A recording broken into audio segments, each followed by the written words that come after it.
Di awal episode ini, kita langsung menuju Banyu Aji atau Angling Kusuma dan Temunggung Gardapati yang pada saat itu tengah bersama pasukan mereka dan akan kembali ke Kadipaten Udan Tinalan. Tiba-tiba, Banyu Aji pun menghentikan laju kuda mereka karena ia seperti melihat ada sesuatu yang aneh di tempat itu. Ya, mereka pun melihat bekas tapak kuda dan goresan sebuah kereta perang di tempat itu, dan arahnya adalah menuju kerajaan Parangkubarjo. Temunggung Gardapati pun dengan cepat menyimpulkan bahwa Parangkubarjo sedang diserang. Selanjutnya, mereka semua pun segera memacu kudanya ke kerajaan besar tersebut. Sesuai perjanjian, jangan panggil saya Raden. Tetap panggil saya Banyu Aji. Saya tidak akan melanjutkan perjalanan kalau Kanjeng tidak menepati janji. Ya, lihat itu. Tidak salah lagi. Parangkubarjo diserang. Ayo! Sementara itu di Parangkubarjo, ternyata benar telah terjadi pertempuran besar. Tampak gerbang utama kerajaan pun telah dijebol oleh para prajurit Parangsabrangan. 3 senopati Parangsabrangan pun masuk dengan langkah yang kokoh dan kesombongan yang setinggi langit.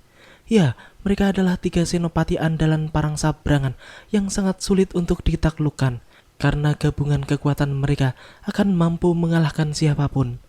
Parangkusumo yang pada saat itu telah bersiap menyambut serangan pun langsung memerintahkan pasukannya untuk maju bertempur membela Parangkubarjo.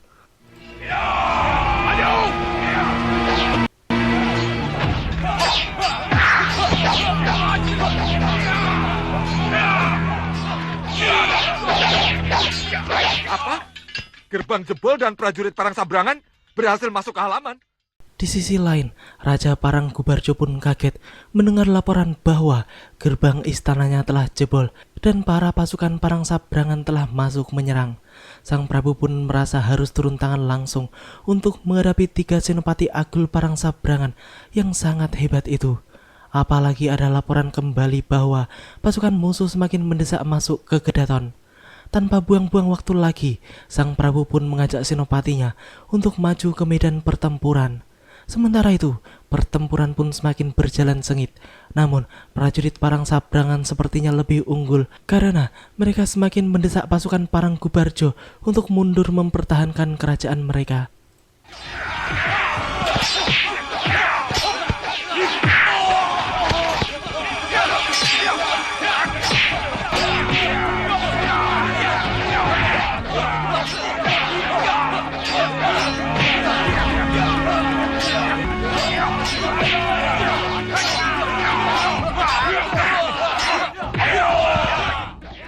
Senopati Parangkusumo yang pada saat itu memimpin pasukan Parangkubarjo pun akhirnya harus berhadapan dengan salah satu senopati tangguh Parangsabrangan, dan terlihat jelas kalau senopati Parangsabrangan jauh lebih unggul kepandaiannya sehingga ia pun dapat dikalahkan dengan mudah. Di tengah hiruk-pikuk pertempuran besar tersebut, tiba-tiba datanglah Temunggung Gardapati dengan pasukannya. Sang Prabu yang melihat semua itu pun menjadi sangat senang karena Gardapati datang tepat pada waktunya di saat mereka telah terdesak hebat.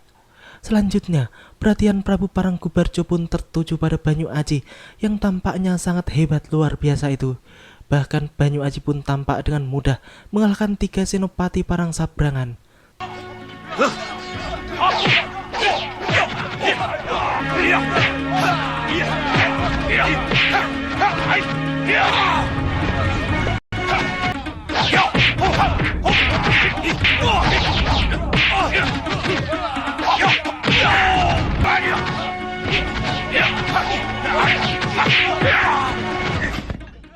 Angling Kusuma pun benar-benar menunjukkan tajinya. Dengan jurus-jurus tangan kosongnya, putra Prabu Angling Dharma itu pun dengan mudah mengalahkan 3 senopati andalan Parangsabrangan itu. Hingga akhirnya 3 senopati tersebut menggabungkan kekuatan pedang petir mereka. Namun, lagi-lagi Angling Kusuma berhasil mengusir mereka dengan pedang pusaka pencabut sukma yang terkenal sangat dahsyat. Gusti, lihat. Kalau Sabrang dibuat tak berdaya melawan.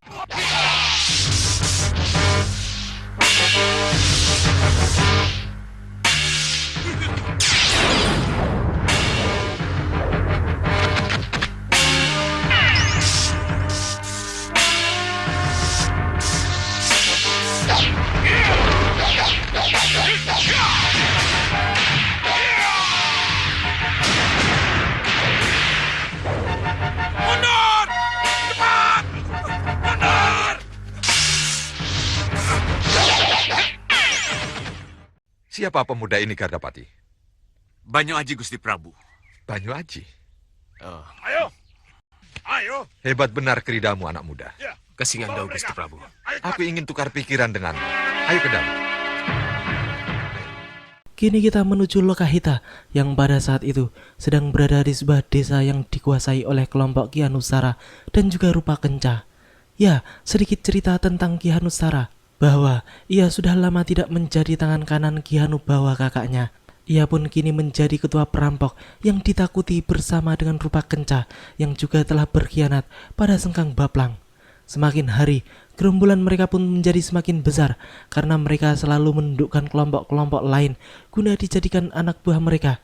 Dan yang paling parah adalah mereka berani memfitnah kelompok perampok Gagak Gangsar yang telah insaf dan membersihkan nama mereka setelah ditaklukkan oleh Prabu Angling Dharma, sehingga nama Gagak Gangsar kini menjadi dibenci kembali oleh para penduduk. Pada saat itu, salah satu anak buah dari Ki Hanusara yang bernama Kirandu Alas pun melapor dan membocorkan rencana Hanusara yang hendak merampok habis-habisan sebuah desa yang terletak tidak jauh dari tempat mereka berkumpul saat itu. Jadi, gagalkan teror ini. Tolong usahakan jangan ada korban dari murid-muridku. Baik, Ki.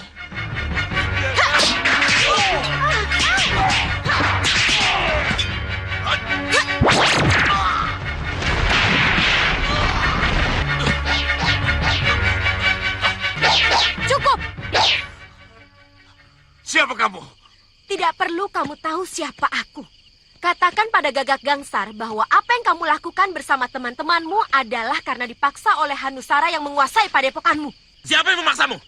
Seperti yang dikatakan pendekar itu, Ki Hanusara yang menguasai padepokan kami. Ki Hanusara pun menjadi marah besar setelah mendapat laporan dari Rupa Kenca bahwa rencana mereka telah bocor dan diketahui oleh seorang pendekar tangguh bernama Lokahita. Namun, mereka pun tak peduli dengan semua itu. Malam itu juga, sesuai rencana, mereka tetap melakukan penyerangan dan perampokan di desa Randujati. Tiba-tiba, suasana desa yang semula sunyi sepi pun menjadi heboh karena rumah-rumah telah dibakar oleh para anak buah Hanusara. Para penduduk pun berlarian pontang-panting demi mencari keselamatan diri dan keluarga mereka. Dengan sombongnya, Ki Hanusara pun berteriak-teriak menantang Kirandu Alas yang dirasa telah berkhianat kepadanya. Gagak Gangsar yang melihat semua itu pun kemudian meminta izin kepada Lokahita untuk menghadapi Ki Hanusara. Siapa kalian? Akulah Gagak Gangsar yang kau rusak namanya. Dia. Dia.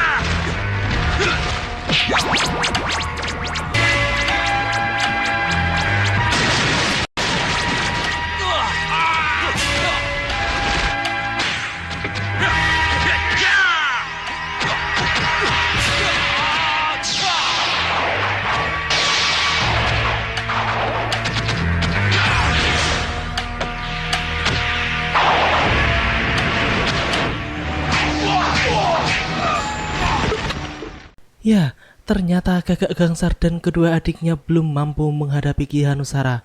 Mereka pun harus jatuh terjengkang akibat serangan Hanusara yang luar biasa itu. Ketika Ki Hanusara hendak menghabisi mereka, Lokahita yang sejak tadi bersembunyi untuk berjaga-jaga pun datang membantu dan menyelamatkan mereka bertiga serta mengusir Ki Hanusara dari tempat itu.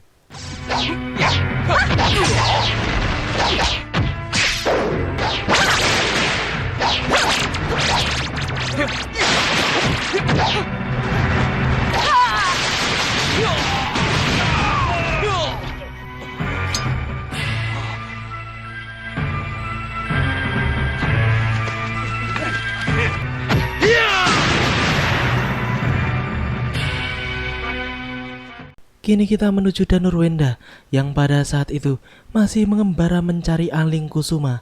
Ia pun telah tiba di sebuah desa yang sama sekali tak dikenalnya.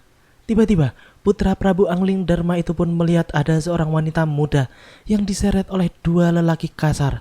Selanjutnya, Danur Wenda pun segera menghajar dua lelaki itu demi menyelamatkan wanita yang tak bersalah itu.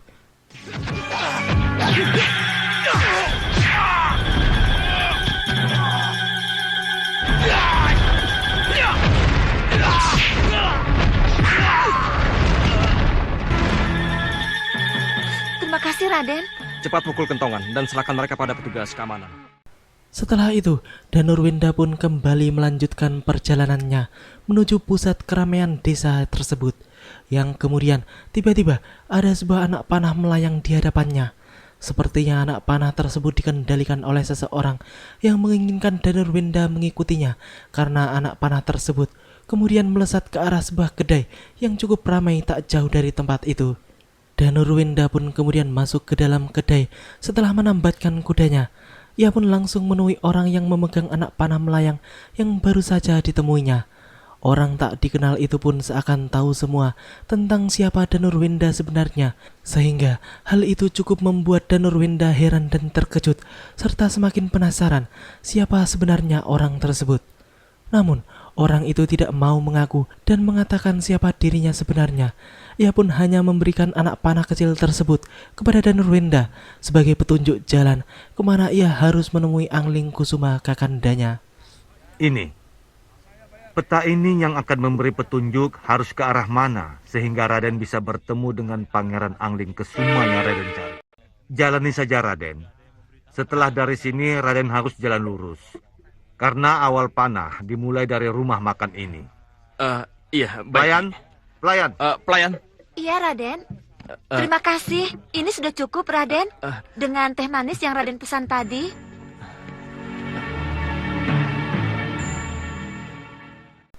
Setelah melanjutkan perjalanannya kembali, lagi-lagi Danurwinda pun mendapati hiruk-pikuk penduduk yang berlarian tak tentu arah. Sepertinya telah terjadi sesuatu di desa itu.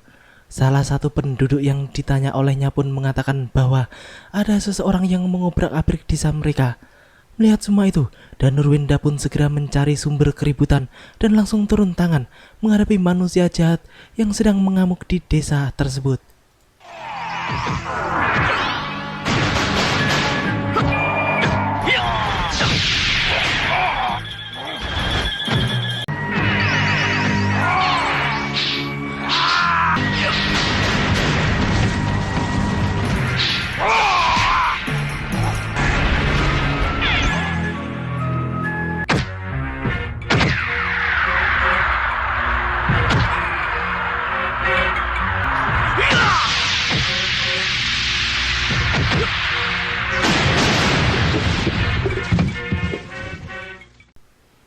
Setelah mengalahkan manusia setengah siluman itu, Danurwinda pun merasa menyesal karena ia datang sedikit terlambat, sehingga banyak penduduk yang telah menjadi korban keganasan makhluk liar tersebut.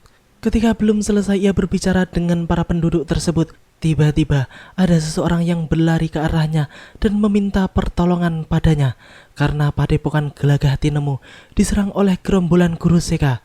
Dan guru mereka, Begawan Cawisadi, meminta Danurwinda untuk menyelamatkan mereka. Danurwinda pun segera meminta murid Gelagah Tinemu itu untuk mengantarkan dirinya ke padepokannya itu. Di sana, Danurwinda pun langsung bertarung melawan para manusia-manusia liar tersebut hingga mereka pun tewas dibuatnya.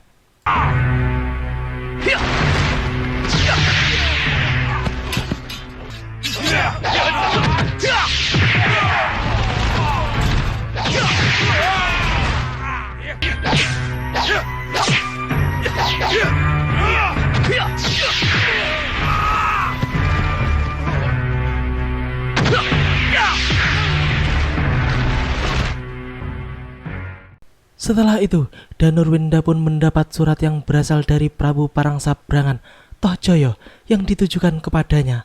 Surat itu sebelumnya memang telah dititipkan oleh sang Prabu kepada Begawan Cawisadi supaya bisa memberikannya kepada Raden Danurwinda.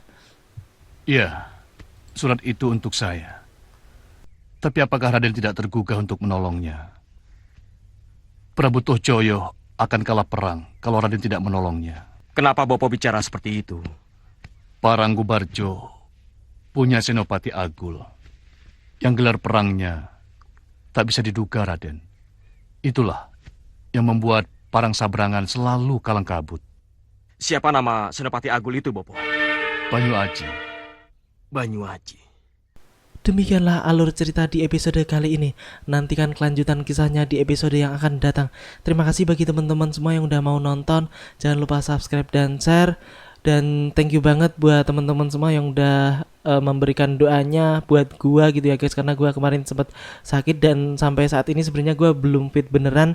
Cuman ya nggak apa-apa lah, gua udah lumayan kuat buat ngerjain project ini. Sekali lagi thank you buat teman-teman semua. Assalamualaikum warahmatullahi wabarakatuh dan salam anak 90-an.